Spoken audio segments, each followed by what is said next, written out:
고민을 들어드립니다. 때로는 솔로몬처럼, 때로는 다비다처럼, 때로는 바나바처럼, 때로는 다윗처럼. 여러분의 사소한 고민에도 주님의 마음으로 귀 기울이는 우리는 무엇이든 들어드리는 방송 노크 토크.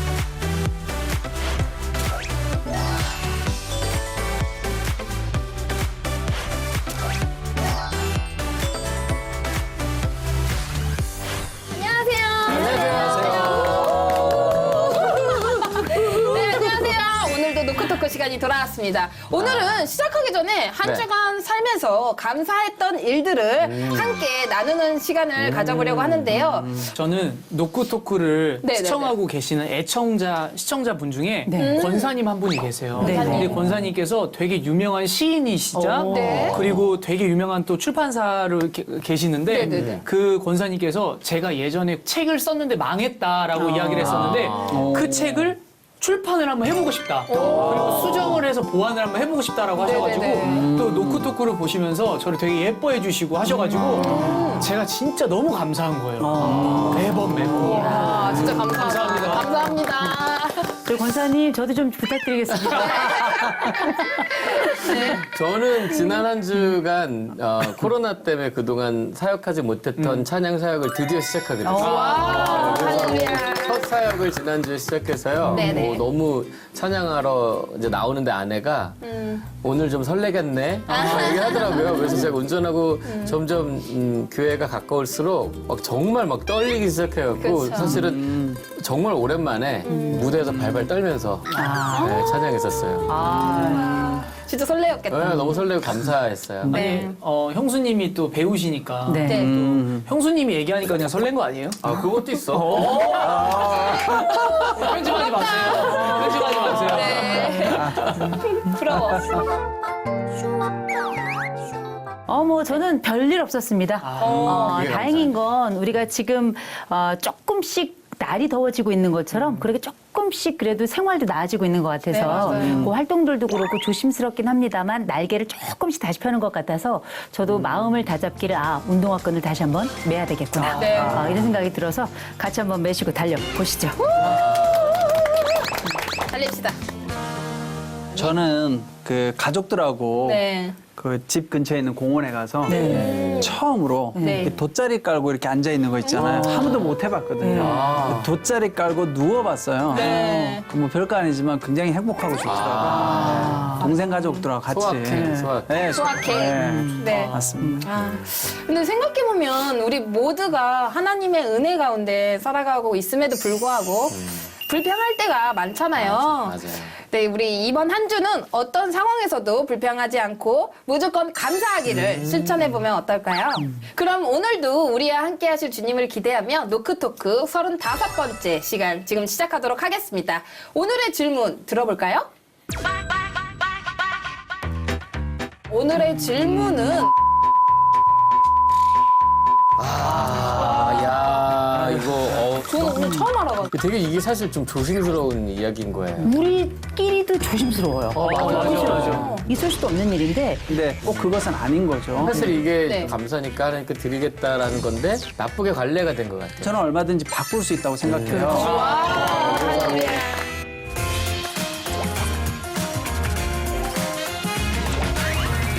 안녕하세요. 저는 20대 청년입니다. 어릴 때부터 저희 가족은 한 교회를 쭉 섬겼는데요. 이번에 아버지께서 직분을 받게 되셨다는 소식을 듣게 되었습니다. 너무 기뻐서 하나님께 감사 기도를 드렸습니다. 그런데 그날 이후 아버지께서는 뭔가 걱정이 있어 보이는 사람처럼 화가 행동하셨고 많이 나셨네. 저는 그때서야 교회에서 장로 직분을 받으려면 돈을 내야 한다는 사실을 알게 되었습니다. 저는 여태껏 교회에서 봉사하고 섬기는 사람들에게 직분을 주는 것이지 직분을 얻는데 돈이 있어야 한다는 것은 몰랐기 때문에 이런 이야기들이 제겐 너무 충격적이었습니다. 네네. 지금까지 제가 봐왔던 장로님들과 권사님들이 지위가 높고 부가 있는 것은 하나님이 부어주신 은혜라고 생각했는데 임직의 조건에 돈이 있었다고 생각하니 굉장히 혼란스럽습니다. 직분을 받을 때 왜 돈이 필요할까요? 신앙생활을 오래 해서도 돈이 없으면 직분을 받을 수 없는 건가요?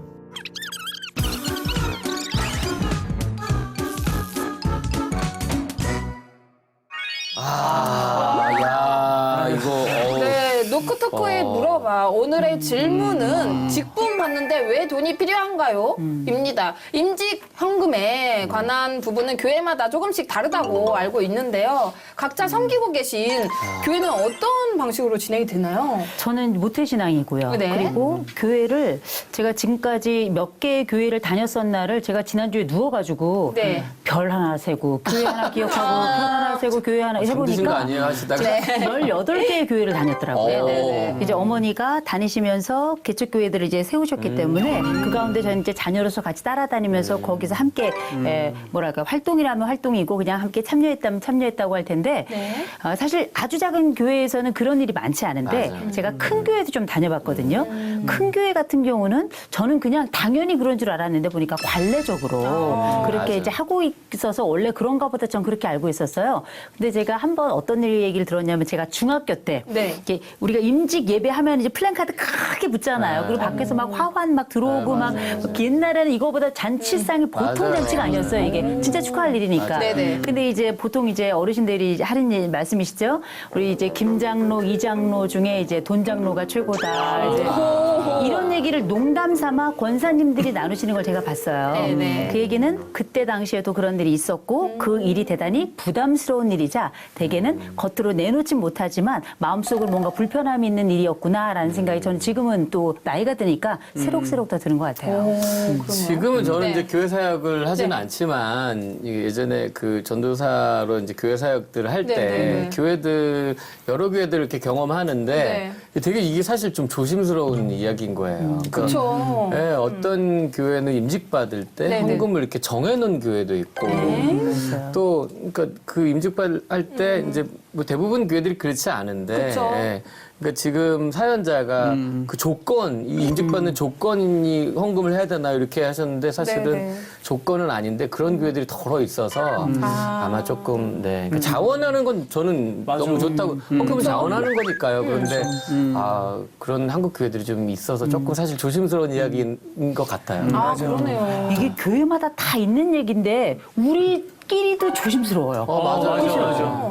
왜냐면 헌금은 자유롭게. 그럼요. 네, 네 맞죠. 근데 이제 그 일종의 어떻게 보면 뭐 약간의 뭐 관행일 수도 있고 한데 사실 제가 이제 섬기는 교회는 대형 교회이지만 임직 헌금이 없어요. 아예. 네. 저희 담임 목사님이 이제 그런 부분에 또 어려워하는 분들을 생각하고 아예 그런 풍토 자체를 없앴는데 네. 이제 대부분의 한국 교회 같은 경우 이제 이런 경우가 있죠. 근데 이제 우리 사연자가 말한 것처럼 꼭 임직을 받는데 뭐 돈이 선결 조건이 되는 거는 아니에요. 그건 약간 오해가 있는 것 같기도 해요. 예. 근데 이제 그러면 임직을 할 때 일종의 이제 헌금 같은 거죠. 네네. 예물이나 헌금을 드리는데 이게 왜 생겼을까 한번 생각해 보면 예전에 우리가 이제 임직 받는 게 어쨌든 축하하는 일이잖아요. 보통 막 기뻐하고 축하하고 그러니까 감사한 거죠. 그래서 감사해서 어떻게 보면 자발적으로 교회에다가 하나님께 드리는 거죠. 맞아요. 엄밀하게 그렇죠. 하나님께 감사의 예물을 드리고 헌금을 드렸는데 이런 것들이 이제 조금 관행이 된 것도 있겠죠. 이렇게 전수되어져 오면서 맞아요. 그러다 보니까 어떤 교회는 조금 무리하게 좀 이렇게 정해놓기도 하고 또 어떤 데는 또 자발성에 의해서 드려지기도 하고 근데 이제 그러다 보면 어떤 분들은 마음에 충분히 저는 부담이 있을 거라고 봐요. 왜냐하면 그렇지. 경제적인 형편이 다 다른데 맞아요. 어느 정도 만약에 이게 가이드라인이 주어지면 굉장히 부담이 될 수 있다고 생각해요. 그리고 보통 보면 이제 이 임직 헌금이 우리가 보통 그 교회에서 임직을 주는 그 직분이 안수집사, 네. 또 권사, 장로, 보통 이제 장로교로 예를 들면 네. 이렇게 임직을 받을 때 이제 개인이 헌금을 드리기도 하고 네. 또 어떤 경우에는 이렇게 직분자가 함께 그 교회에 어떤 필요한 것이 있을 수 있잖아요. 맞아요. 예전에 교회들이 어려운 시절에 물품이 또 필요할 때가 있는 거예요. 그러면 임직자들 중에는 정말 하고 싶은 거예요. 아, 교회 이게 없는데 네. 내가 이번에 교회를 섬기게 됐으니까 감사하니까 마음 맞는 분들이 모여가지고 우리가 교회에 예를 들어 뭐 피아노가 필요하니까 피아노를 한번 드리면 어떨까요? 해서 이제 드는 것도 있었는데 네. 그런 것들이 어떤 경우에는 조금 더 이렇게 고정화되고 이렇게 정형화되어 졌을 때 네. 지금 오늘 사연자처럼 좀 마음이 힘들 수 있을 것 같아요. 그렇죠. 네.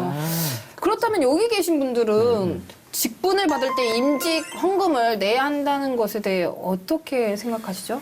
저는 그 목사님하고 교수님하고 우리 전사님 말씀을 듣고 느낀 게 옛날 헌금에 관한 기독교 유머가 하나 있어요. 어떤 유머냐면 네. 의사 아들과 네. 변호사 아들과 목사님 아들 3명이서 대화를 하고 있었어요. 의사 아들이 우리 아빠는 사람을 고쳐주면서 돈을 벌어. 그리고 돈을 받아. 네. 그리고 이제 변호사 아들은 우리 아빠는 사람을 변호하면서 돈을 벌어. 근데 이제 목사님 아들이 이런 네. 말을 했대요. 우리 아빠는 일요일마다 돈을 벌어. 그러니까 이게 되게 약간 웃기면서 좀 슬픈 스토리를 가지고 있는데 저는 이 이야기를 보면서 무슨 생각이 들었냐면 그 예수님 발에 향유 옥합을 깨트려 부은 여인이 있잖아요. 그 여인이 생각이 나는 거예요. 그래서 저는 제가 여기 되게 헌금은 조심스럽잖아요. 네. 하지 마라, 이러라 그게 아니라 진짜 드리는 분의 마음이 예수님께 자기가 가장 아끼는 향유 옥합을 깨트려서 예수님 발에 부은 그 여인처럼 나의 마음에 그 예수님에 대한 그 사랑 그리고 정말 하나님에 대한 그 감사가 있다면 자진해서 스스로가 이렇게 드리는 게 낫지. 시켜가지고 너 해라 마라 안 그러면 너 집사 아니다. 집사가 왜 집사겠어요? 집을 사라고 해서 집사라고 누가 막 장난으로 얘기를 많이 하더라고요. 네. 그게 아니라 진짜 아낌없이 주님께 정성을 다해서 드리는 헌금이 좀 좋은 헌금이 아닌가 이런 생각이 들더라고요. 저는. 그렇죠. 사실 이게 네. 좋은 예가 될 수도 있는 건데 그러니까 목사님 아까 말씀하셨던 것처럼 아마도 나쁘게 관례가 된 것 같아요. 그러니까 처음에는 너무 이 직분 주셔서 하나님 너무 감사합니다 해서 몇몇 장로님 집사님들이 우리 이번에 이렇게 하니까 우리 교회에는 정말 뭐 피아노가 필요하니까 아니면 이번에 우리 교회 뭐 차가 뭐 작은 차 하나 그리고 이렇게 할 수 있는데 그런 거 우리가 좀 모아서 이렇게 할까요? 이렇게 처음에는 좋게 하나님께 드리겠다는 마음으로 시작했다가 다음번 직분 받으실 때 우리가 이거 했으니까 너네 저기 이번 직분 받으시는 분들은 이거 하십시오. 이렇게 되면 안 되는 거죠. 그럼요. 그래서 저는 이거 굉장히 좋은 사실은 하나님께 드리기 위해서 너무 감사하잖아요. 직분 주셨으니까 감사니까 하나님께 드리겠다라는 건데 그거를 정해서 이번에 우리 교회는 음향 시스템을 바꿔야 되니까 이번 직분자들은 음향 이렇게 하는 건 조금 아닌 것 같아요. 많이 아니죠. 네. 네. 왜냐하면 이게 제가 생각하는 건 전도사님 말씀하신 대로 처음엔 임직 헌금, 임직 감사 헌금, 임직 감사 헌금 이게 이제 가다가 나중에는 봤더니 당연히 헌금 내야 되는 거 아니야? 조건처럼. 왜 안 내? 맞아요. 그래서 아예 그게 하나의 자리를 잡은 것처럼 그렇게 돼버린 것 같은데 우리가 알고 있는 임직이라는 것 자체가 봉사잖아요.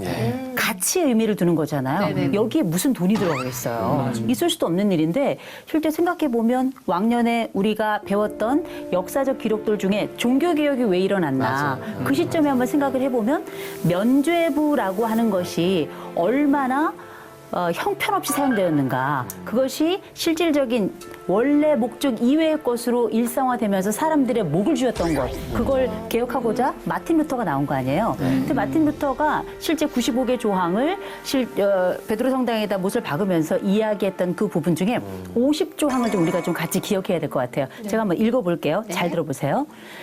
만일 교황이 면죄부 설교자들이 무엇을 강요하고 있는지 그 내용을 알고 있다면 베드로 성당을 세우지 말고 차라리 그것을 불로 태워 잿더미로 만들어버리는 편이 낫다. 그 성당은 지금 자기 양들의 살과 가죽과 뼈를 긁어 건축하고 있기 때문이다. 왜곡된 제도가 어떤 폐해를 나타내는지를 개혁을 통해서 이야기를 한 거잖아요. 실제 우리가 마틴 루터 이후에 우리는 계속 새로운 종교 개혁을 해왔던 게 개신교거든요. 그럼에도 불구하고 한쪽에서는 오히려 폐해가 쌓이는 경우가 생겨나는데 이게 그 이전 종교 개혁이 일어났던 시점에 그 폐해와 무엇이 다른가? 좀 달라져야 되지 않겠는가 싶은 생각이 듭니다. 네, 맞습니다. 저는 모든 것은 자원해서 드려야 한다고 생각하기 때문에 정해져 있는 임직 헌금은 바람직하지 않다라는 생각이 드는데요. 목사님, 네. 직분을 받을 때 왜 임직 헌금을 내야 하는 걸까요? 네. 사실 근데 요 질문도 조금 다시 한번 검토해 볼 필요는 있을 것 같아요. 왜냐하면 모든 교회가 다 임직 헌금을 내는 건 아니기 때문에. 그렇죠. 그러니까 이제 임직 헌금을 내는 경우도 있고 또 자발적으로 하는 경우도 있고 그쵸. 또 아예 없는 경우도 있는데 조금 전에 제가 말씀드렸지만 다시 한번 왜 임직 헌금이라는 게 생겨났을까 그 원리를 한번 살펴보면 첫 번째는 하나님의 일꾼으로 내가 택함 받았다는 것에 대한 감사의 반응. 그러니까 원래 우리가 예배 때 헌금하는 행위도 하나님께서 나를 창조하고 구원하신 행위에 대한 감사의 반응이잖아요. 그렇죠, 그렇죠. 그런 감사의 반응으로서의 행위였다라는 거. 네. 그래서 굉장히 복되고 귀한 일이죠. 그렇죠. 그런데 이제 이것들이 지금 조금 전에 우리가 이야기했던 것처럼 아예 딱 정해지면 그건 이제 문제가 될 수 있는 것 같고요. 둘째는 좀 더 현실적인 이유가 있는 것 같아요. 왜 임직 헌금이라는 게 생겼을까? 지금은 소득 수준이 높아졌기 때문에 어느 정도 성도 수가 되면 교회가 아주 어렵진 않아요, 재정적으로. 물론 뭐 모든 교회가 넉넉할 수는 없겠지만 그런데 사실 과거에 그러니까 한국 사회가 그렇게 경제적으로 부유하지 못할 때는 네네네. 교회들도 굉장히 어려웠거든요. 그러니까 이제 교회 안에 여러 가지 부족한 부분들이 많이 보였고 이것들을 본 성도님들 입장에서는 아, 이번에 내가 이제 임직을 받으니까 이 기회에 교회에 뭔가를 내가 좀 드리면 좋겠다. 그런 마음으로 헌금도 드리고 또 같이 모아서 드렸는데 이게 이제 조금 전에 우리 전사님 말한 것처럼 시간이 흐르다 보니까 기준이 이제 생긴 거예요. 그렇죠. 일기 임직자들은 얼마를 했는데 이기 임직자들은 뭐 이런 역사가 나름대로 전통이 생기겠죠. 그렇죠. 그러다 보니까 이제 이게 관행이 된 측면이 있고 세 번째는 꼭 임직을 받을 때 헌금이나 예물을 드려야 되는 것은 아니다. 그러니까 지금 사연자도 어떻게 보면 좀 마음이 상하니까 이걸 꼭 해야 되나요? 이렇게 하지만 꼭 그것은 아닌 거죠. 이제 그런 의미에서 보면 임직 헌금이라는 게 꼭 성경에 정해져 있는 것도 아니고 이게 신앙의 본질도 아니고 한국 교회라고 하는 어떤 상황에서 생겨난 자연스러운 어떻게 보면 미덕이었던 거죠. 맞아, 근데 이 맞아. 미덕이 지금은 미덕이 아니라 부담을 가져다 주기 때문에 그렇다고 한다면 제도의 의도는 좋았지만 현재 그것이 부담이 된다면 저는 얼마든지 바꿀 수 있다고 생각해요. 그러니까 교회들이 이제는 오늘날 이 상황에서 좀 바꿔줄 필요가 있고 저희 교회를 예를 들면 저희 교회가 대형 교회지만 이제 저희 담임 목사님 같은 경우는 이런 걸 본 거예요. 그러니까 아예 이런 거를 없애버리자. 맞아요. 그리고 뭐 자발적으로라도 하십시오라는 말씀도 안 하세요. 어디 교회신데? 아마 이게- 온 세상이 있는 우리 교회네. 우리 막 이런 거. 그 교회인 거예요? 우리 교회네. 같은 교회네. 근데 이제 이런 건 있는 것 같아요. 일률적으로 임직헌금은 뭐 나쁘다. 뭐 아니면 해도 된다, 안 해도 된다 이렇게 말할 수는 없을 것 같아요. 왜냐하면 자발적으로 하고 싶은 분들도 맞아요. 있고 또 교회 필요에 의해서 얼마든지 헌금을 드릴 수 있기 때문에 중요한 건 그러나 교회나 혹은 교회 리더십들이 이런 부분들을 이제는 생각해서 성도님들이 정말로 기쁜 마음으로 임직을 받을 수 있도록 네. 고려할 필요는 저는 충분히 아, 있다고 너무 생각합니다. 좋은 말씀.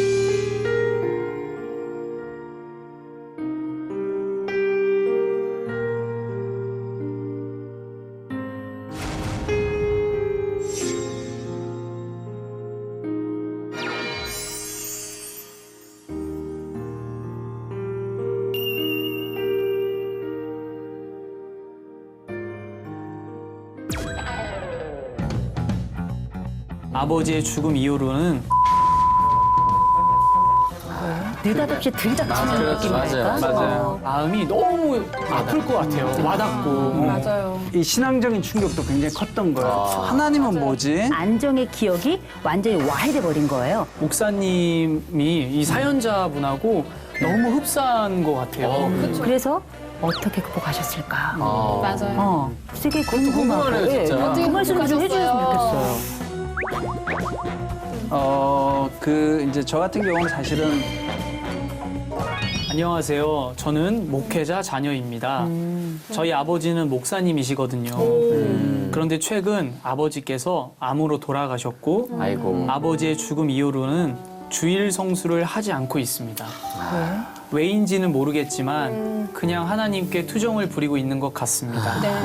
지금 저는 아버지가 계시지 않는 교회에 가고 싶지 않은데 그렇다고 새로운 교회와 그 공동체에 들어간다는 건 살면서 한 번도 경험해보지 못한 일이라 두렵고 무섭습니다.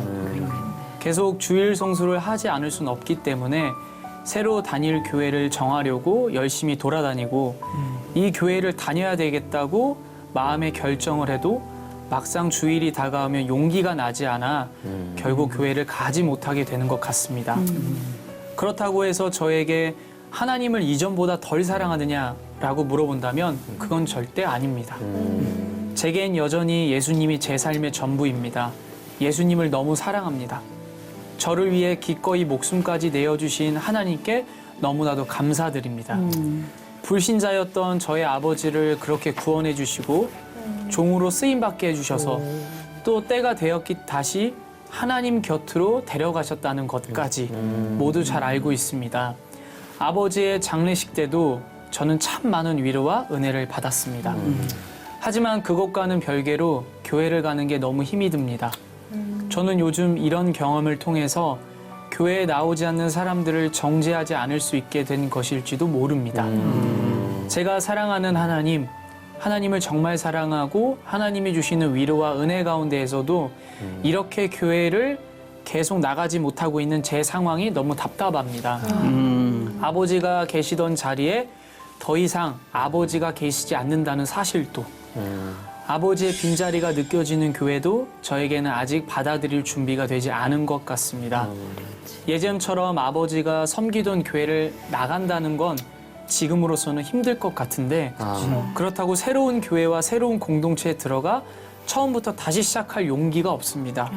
노크토크 식구들, 이제 저는 어떻게 하면 좋을까요? 아버지가 살아계시던 그 시절에 멈춰있는 제 마음을 좀 잡아주세요 라고 사연을 보내주셨습니다. 네, 오늘 사연은 아버지께서 돌아가신 후 힘든 시간을 보내고 계신 우리 목회자 자녀분의 사연인데요. 오늘은 저희 식구들이 더 특별히 더 많은 위로와 조언을 해드릴 수 있지 않을까 싶은데요.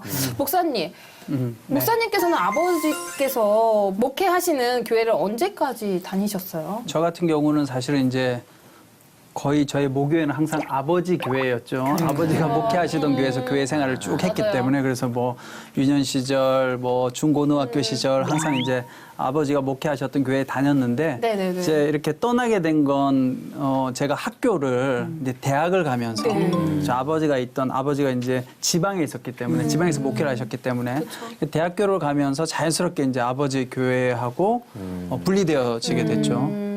저하고 비슷한 것 같아요, 상황이. 근데 오히려 되게. 공통점이 많아요. 아버지 목사님이시고. 네. 어머니 네, 목사님이시고. 저도 아버지 목사님이시고. 맞네요. 네, 목사님, 그래서 목사님. 이 사회자의 마음을 공감할 수 있을 것 같아요. 공감할 수 있을 것 같고 저는 제가 전도사로 사역을 하면서 아버지가 목회하시던 교회를 떠났죠. 네, 그 전까지는 계속 이제 다녔었고 물론 사역 네네. 그 교회 사역을 마치고 나서도 아버지 은퇴하시기 전에는 다시 아버지 교회에 가서 은퇴하시기 마지막을 함께 했었어요. 그럼 전도사님은 아버지께서 은퇴하신 후에 아버지가 섬기던 교회에 가본 적이 있으세요? 있어요. 그러니까 상담자랑 조금 다르긴 하지만 저도 네. 은퇴하셨을 때 처음에 아버지가 목회하시던 교회 가기 싫더라고요. 이 마음이 똑같아. 이해가 돼요. 왜냐하면 저에게 제 모교회는 아버지와 같았어요. 그러니까 그 모교회에 갔을 때 아버지가 안 계시는 강단에 목회하시던 모습이 안 보이는 건 아버지가 안 계시는 거나 마찬가지였던 거예요, 저에게. 그럴 것 같아요. 물론 이제 원로 목사님이시고 지금 이제 교회에 전혀 관여하지 않으시지만 그래도 원로 목사님이신데도 불구하고 저에게 그런 마음이 있었어요. 그런데 그래서 저도 안 갔어요.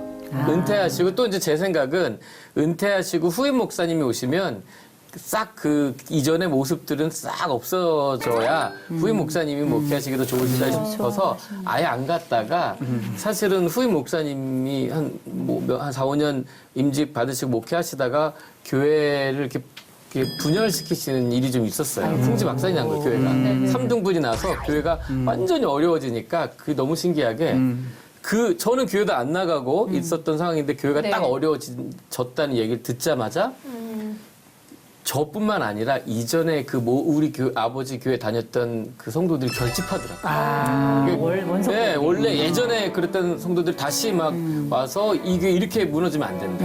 그래서 그래서 다시 이제 막 교회도 나가서 더 열심히 돕고 또 사실 이제 이런 말씀드리기 그렇지만 이제 재정적으로 막 어려워지는 거 교회가 이렇게 몇 분열 나와서 어려워지니까 우리는 이제 교회가 안정화될 때까지 11조 헌금은 이 교회 이렇게 하자고 지금도 사실은 그렇게 헌금을 계속 하고 있어요. 오늘 사연 들어보니까 진짜 네. 다 공감이 많이 되실 네, 것 같아요. 근데 맞아요. 저는 특히나 목사님이 이 사연자분하고 너무 흡사한 것 같아요. 그쵸. 목사님께서 아버지가 더 이상 교회에 안 계셨을 때 그때 마음이 어떠셨는지 아무래도 아버지가 네. 돌아가셨을 그런 부분들이 좀 되게 사실 뭐 다 비슷하니까 우리 네. 윤성 전사님 말씀하신 거에도 굉장히 공감되는 내용이 많고 네. 아버지가 곧 교회라는 그 말씀도 참 와닿아요. 그쵸. 우리 아버지가 곧 교회였고 그 교회가 곧 아버지였고 고향이었던 거죠. 맞아요. 근데 저도 아버지가 딱 돌아가시고 나서 그 다음 주 이제 교회를 갔는데 아.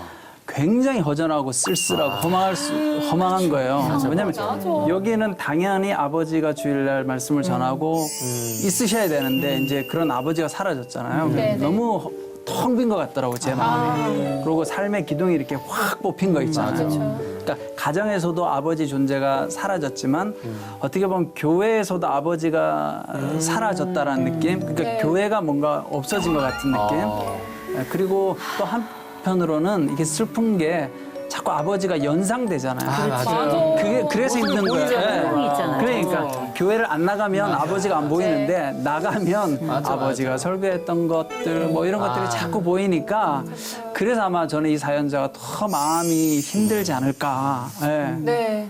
그래서 참 너무 공감하시겠어요. 너무 힘드실 것 같아요. 맞아요. 맞습니다. 목회자 자녀분들 같은 경우에는 아버지가 돌아가신 후에 이런 부분들이 많이 힘들 수 있겠구나 그런 생각이 들었는데요.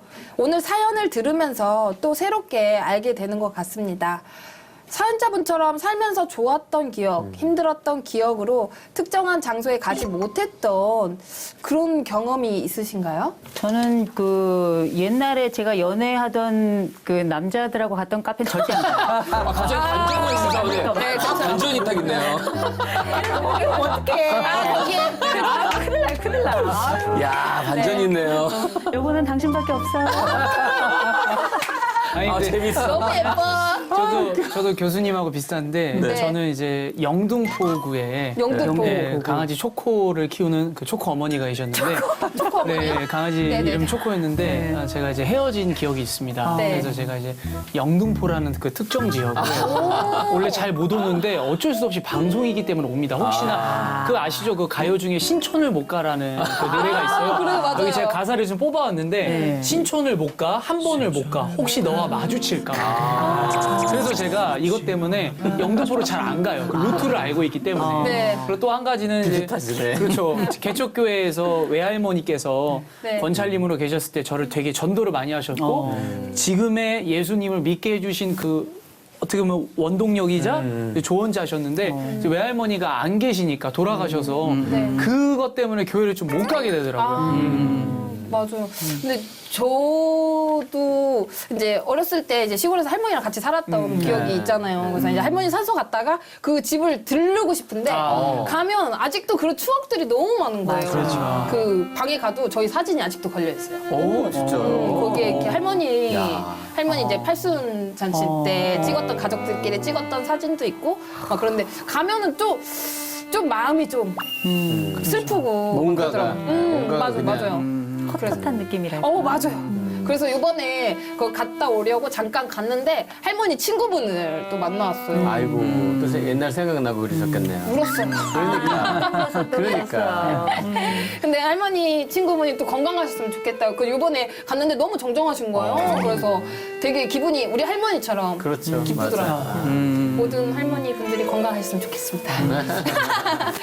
그럼 우리 네온 씨는 지금 어떤지 그 마음이 궁금한데 극복 일단 저는 이제 개척교회를 갈 때마다 저희 할머니 댁이랑 개척교회랑 10초 거리밖에 되지 않았어요. 바로 옆에 붙어 있어요. 붙어있네요, 그냥. 네, 저희 할머니께서 슈퍼를 하셨기 때문에 네. 항상 개척교회랑 진짜 10초 거리밖에 되지 않아요. 그런데 항상 그 교회를 갈 때마다 예배를 드리면 할머니에 대한 그 잔상이 남아 있잖아요. 그냥 가만히 눈을 감고 할머니라만 떠올라요. 그다음에 이제 이미지 트레이닝을 한다 하나님이라고 하잖아요. 네네네. 우리 할머니가 그 하나님 나라에서 과연 하나님하고 무슨 얘기를 하고 있을까?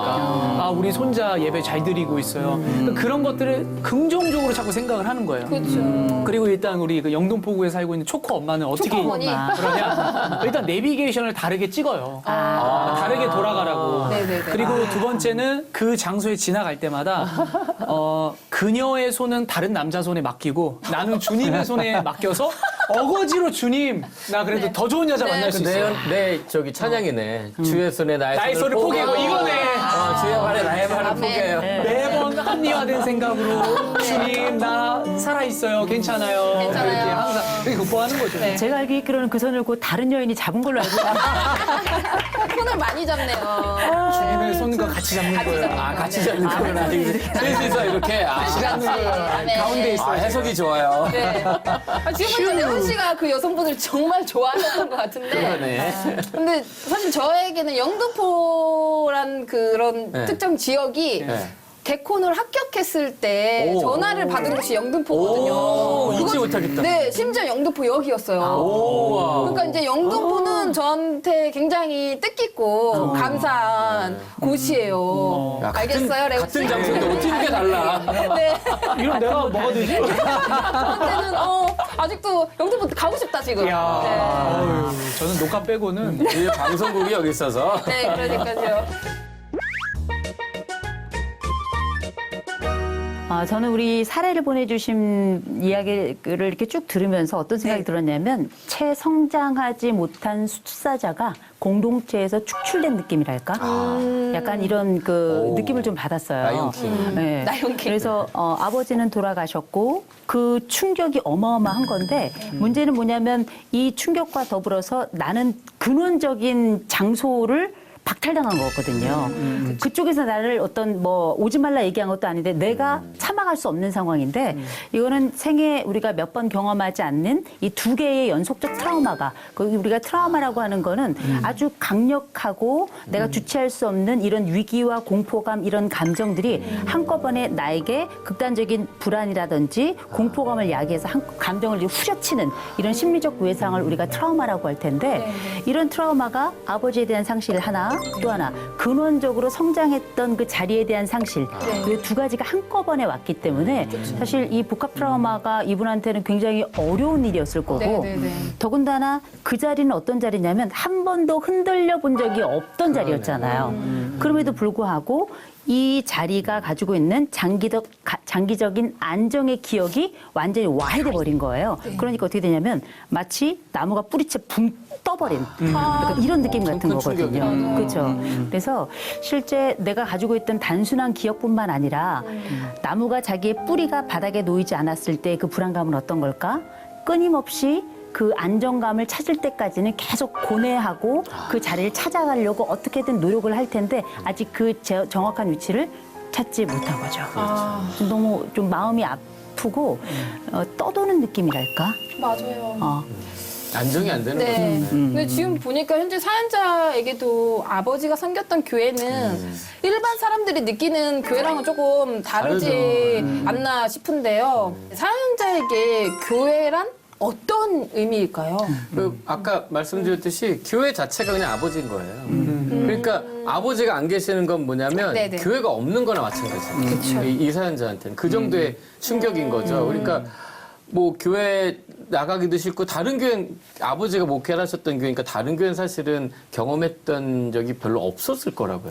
네, 그러니까 다른 교회 가기도 너무 힘들고 그렇지만 하나님께서 살아계신 건 알지만 그거 다 아는데도 불구하고 이 교회 가면 아버지가 안 계시니까 교회 자체가 없는 것 같이 느껴지기 때문에 지금 너무 힘들 것 같아요. 네. 맞아요. 저는 이분의 사연을 듣고 제가 좋아하는 그 시인의 책이 생각이 났어요. 용혜원 시인의 우리 서로 사랑할 수 있다면이라는 책인데 거기에 예화가 하나 나오거든요. 네. 어떤 나그네가 길을 걸어가다가 네. 흙덩어리에게서 너무나 좋은 향기가 난 거예요. 네. 그래서 나그네가 흙덩어리한테 물어봤어요. 네.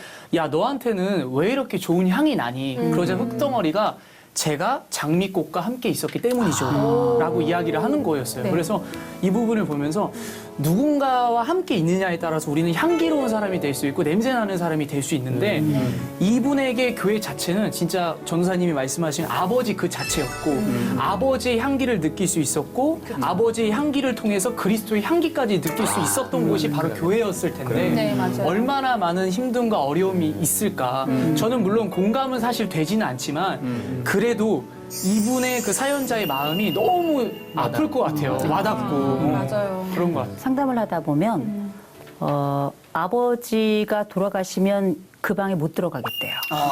그렇죠. 그 느낌일 거예요. 딱 지금 그 느낌이네요. 네. 맞아요. 들어갈 수가 없는 거예요. 이게 뭐냐면 누구도 들어가라 마라 얘기한 적이 없는데 나 스스로가 거기를 일종의 진공 상태처럼 만들어버리는 이런 상황이 생겨나는 건데 저는 이 사례를 보내주신 이분의 이야기를 들으면서 굉장히 굵은 음성을 가진 굉장히 안정적인 남자라는 느낌 또 약간 조금 키도 크고 덩치가 좀 있지 않을까? 이런 느낌을 조금 받았는데요. 그럼에도 불구하고 제가 이분에게 또 하나의 성경 인물을 좀 빗댄다면 저는 아브라함의 느낌을 되게 많이 받았어요. 왜냐하면 아브라함에게 하나님이 뭐라고 하시냐면 네가 네 본토 친척 아비의 집을 떠나서 내가 명령하는 땅으로 가라고 이야기해요. 그 고대 근동 사회에서 본토와 친척과 아비를 떠난다는 건 뭐냐면 완전히 뿌리채 들리는 거예요. 그 선택을 한다는 건 우리가 생각하는 것처럼 이사 갑니다 이거 아니거든요. 완전히 다른 세계 속에 내가 발을 집어넣고 그 발을 통해서 완벽한 광야 속에 들어가는 거예요. 그 초입세에 서 있는 것 같아요. 교회와 아버지는 나의 근원이고 나의 삶의 시작점이고 나의 신앙의 자궁이고 지금까지 거기에서 태어나서 한 번도 그 울타리를 벗어나지 않아 본 그렇죠. 현장이거든요. 얼마나 두려워요. 이제 그 울타리 밖으로 한 걸음 나왔는데 갈 곳을 찾지 못해요. 또 갈 엄두도 못 나고요. 왜냐하면 떠나자니 아버지가 떠오르고요.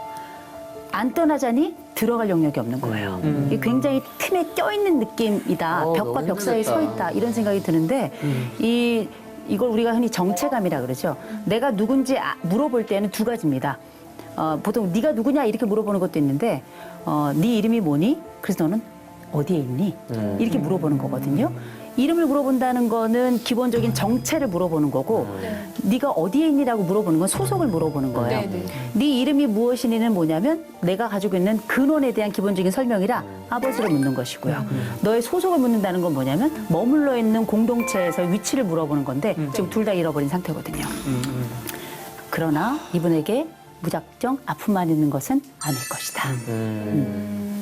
그럼 오늘의 사연자와 가장 비슷한 경험을 먼저 해오신 우리 목사님에게 아버지가 섬겼던 교회란 어떤 의미일까요? 근데 이제 저 같은 경우 제 예를 들면 아버지가 돌아가셨을 때 사실은 굉장히 충격받은 것 중에 하나가 그때는 신앙이 순수해서 그랬던 것 같아요.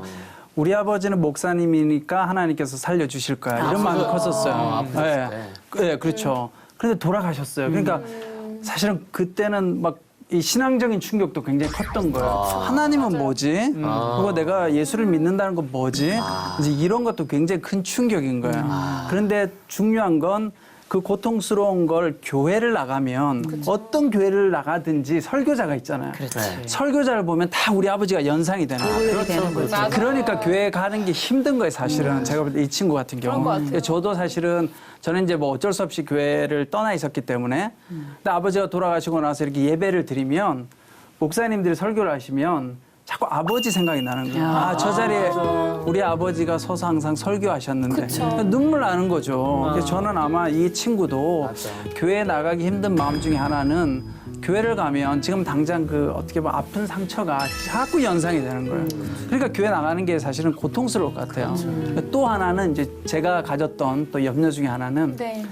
어쨌든 아버지가 돌아가셨기 때문에 그 교회는 후임 목사님 새로 오신단 말이에요. 그렇지. 그러면 새로 그 목사님 오시면 내가 어떤 느낌 드냐면 난 여기서 떠나줘야 될 것 같아요. 제가 아까 그랬잖아요. 아까 그 마음에 여기 이제 나는 그 객이 되는 거예요. 맞아. 여기 주인 자리에 있다가 약간 밀려난 느낌. 그러니까 저기는 이제 더 이상 내가 있으면 안 될 것 같고 맞아.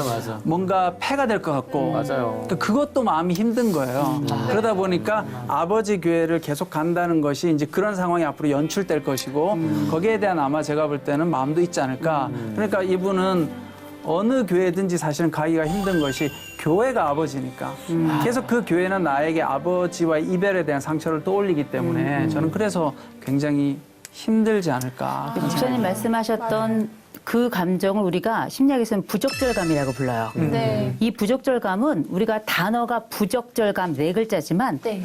설명할 수 없는 감정이에요.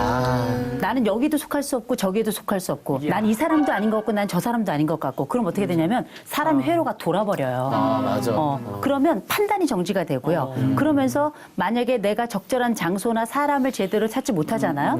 그럼 끊임없는 혼돈 상태에 들어가게 되는 거죠. 계속.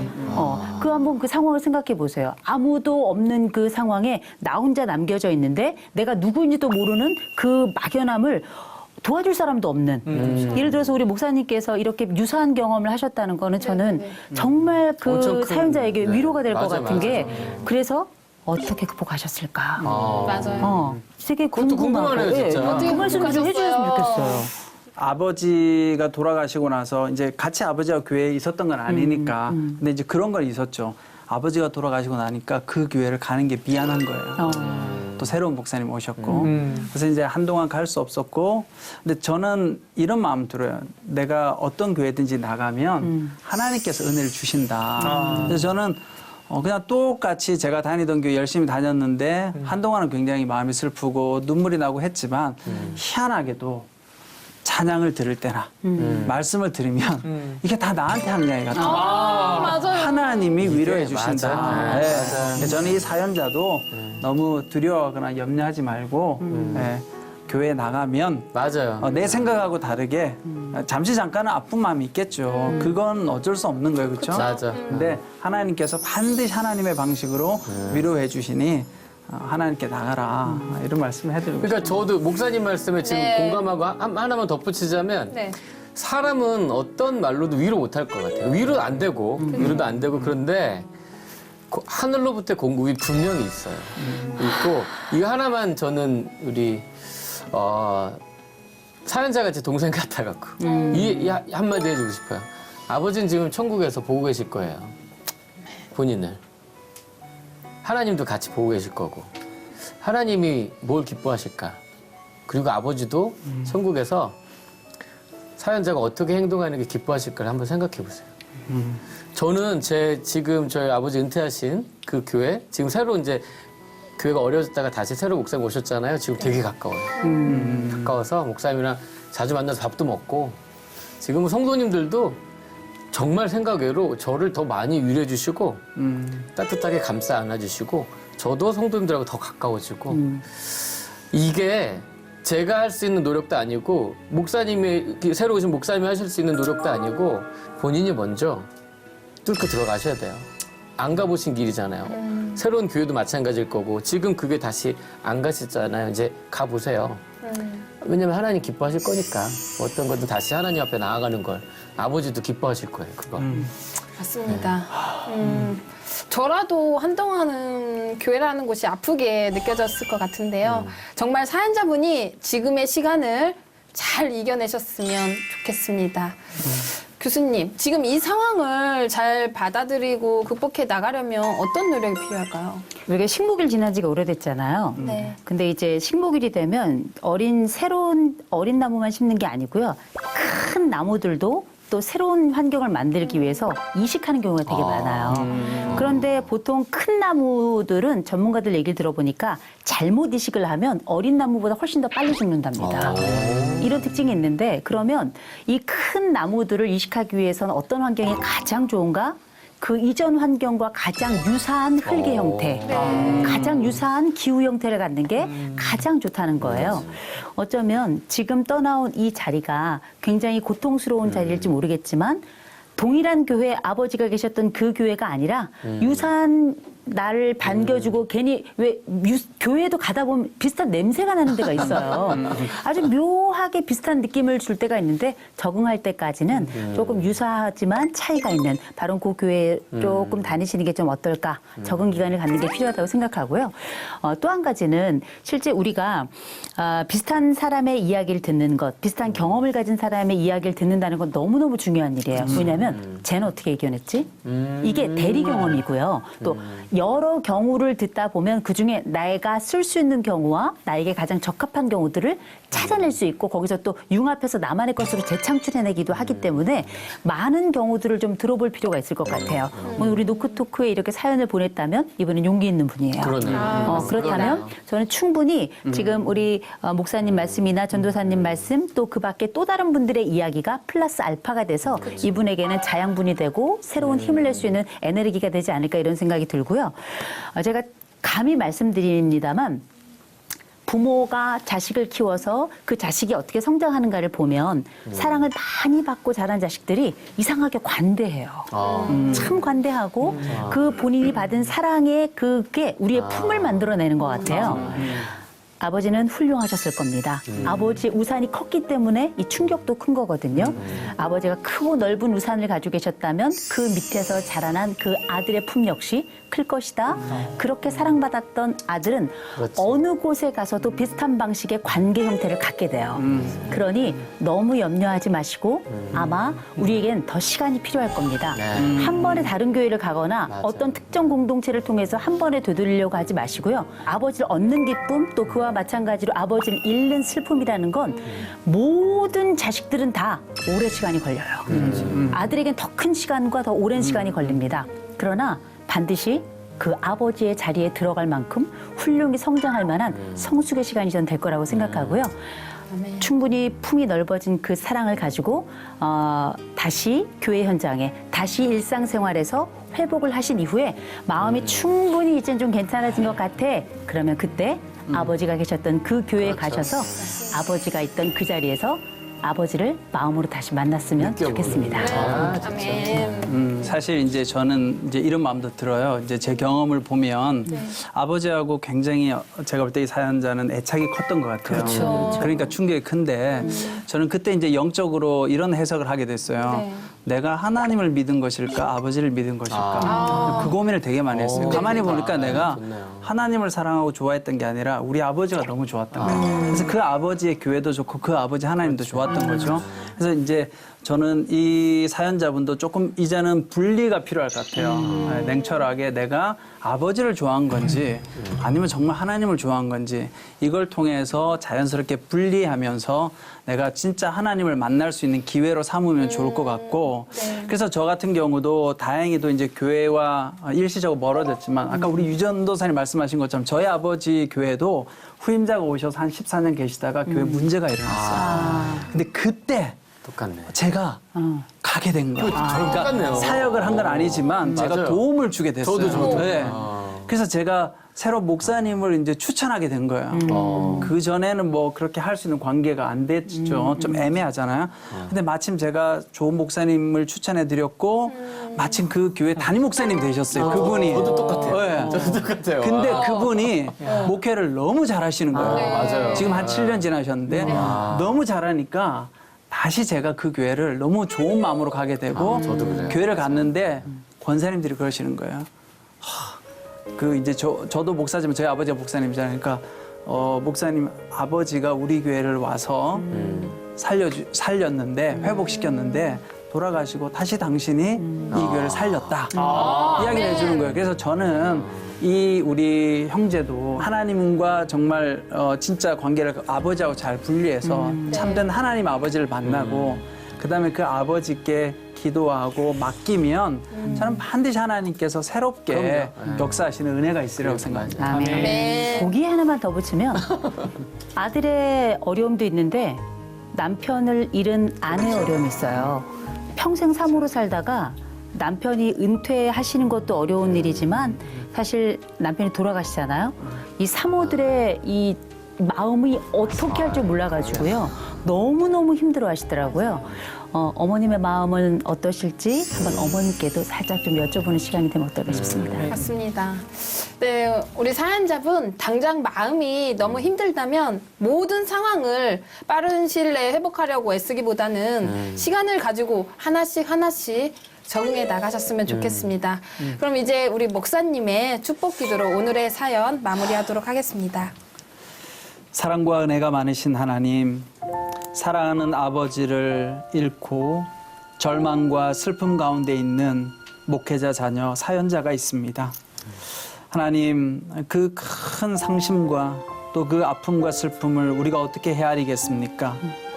그러나 하나님 아버지, 이 사연자 가운데 하나님께서 이 시간 찾아가 주셔서 위로하여 주시고 그 마음 가운데 어쩌면 아버지가 섬겼던 교회를 나가서 다시 그 아버지의 잔상 때문에 힘들까봐 나가지 못하는 그 마음을 하나님께서 위로하여 주시고 아멘. 강하고 담대하게 붙잡아 주시옵소서. 아멘. 지금은 너무나 힘들고 마음이 어렵지만 그러나 하나님 아버지의 사랑이 더 크고 육신의 아버지보다 더 크게 찾아오시는 그 하나님의 사랑을 통해서 다시 한번 이 땅 가운데서 큰 아버지를 만날 수 있도록 주님 도와 주시옵소서. 아멘. 우리 사연자의 모든 가족들 가운데도 하나님 동일한 은혜를 주셔서 일평생 하나님을 위하여 귀하게 섬긴 목회자, 아버지, 남편을 떠나보냈지만 하나님께서 이 가정을 지켜주신다는 믿음을 가지고 하나님 이 모든 사연자와 가족들이 앞으로 나아갈 수 있도록 주님 도와 아멘. 주시옵소서. 아멘. 모든 말씀 예수 그리스도의 이름으로 기도드리옵나이다. 아멘. 아멘.